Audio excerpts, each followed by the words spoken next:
Hi everyone, in today's video I'm gonna show you how to convert PDF to PPT using Canva. So first of all, just go on your Canva website. Alright, now from here, go on top left corner, click on create, and here click on upload. Alright, now upload your PDF by clicking on upload files. It will open your folder, just select your PDF from there. I'm gonna go and put my PDF from here to here like this.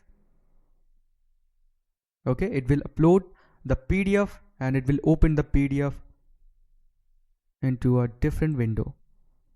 Okay, now just click on it. Alright, as you can see. Okay, now go on top right corner, click on share, and here click on download. Now under file type, click on PNG, and here select PPTX, Microsoft PowerPoint document.